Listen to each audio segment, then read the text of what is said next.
अभी आपको बता रहे हैं, इस्लामाबाद हाईकोर्ट ने तहरीक इंसाफ के कारकुनान को हिरासत करने से रोक दिया है। अदालत ने आईजी इस्लामाबाद, चीफ कमिश्नर और डिप्टी कमिश्नर इस्लामाबाद को भी नोटिस जारी कर दिए हैं। डॉन न्यूज के नुमाइंदे मोहम्मद ताहिर नसीर ने हमें ज्वाइन किया है।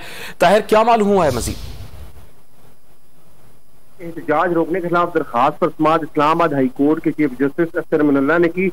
दौरान समाअत पीटीआई के जो रहनुमा है आमिर कियानी, उनकी जानिब से बैरिस्टर अली जफर पेश हुए, मौक़िफ़ उन्होंने दलाइल दिए। चीफ जस्टिस ने दौरान समाअत ये रिमार्क्स दिए कि इस अदालत ने 2014 को एक हुक्म दिया था जिसके बाद पीटीवी और पार्लियामेंट पर हमला हुआ और एसएसपी पर तशद्दुद हुआ।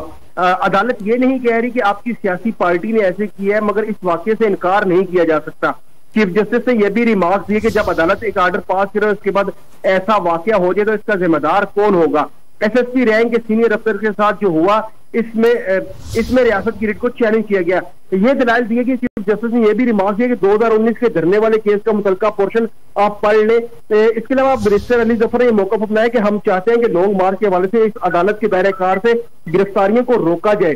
चीफ जस्टिस ने यह वकील से इस्तफसार किया कि क्या आपने जिला इंतजामिया को दरखास्त दे दी है, जिस पर बैरिस्टर अली जफर ने मौका अपनाया कि हमने 25 मई को रैली के लिए डिस्ट्रिक्ट मजिस्ट्रेट को दरखास्त दी थी। इस्लामाबाद हाईकोर्ट ने पीटीआई कारकुनान को हरासा करने से रोकते हुए आईजी इस्लामाबाद, चीफ कमिश्नर और डिप्टी कमिश्नर इस्लामाबाद को नोटिस जारी कर दिए। अदालत ने ये हुक्म दिया है कि यकीनी बनाए कि गैर जरूरी तौर पर किसी को हरासा न किया जाए।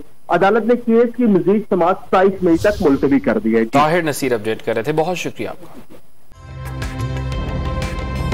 ताज़ा तरीन वीडियोस के लिए हमारा YouTube चैनल सब्सक्राइब करके बेल आइकन प्रेस करिए ताकि आपको मिले हर अपडेट सबसे पहले।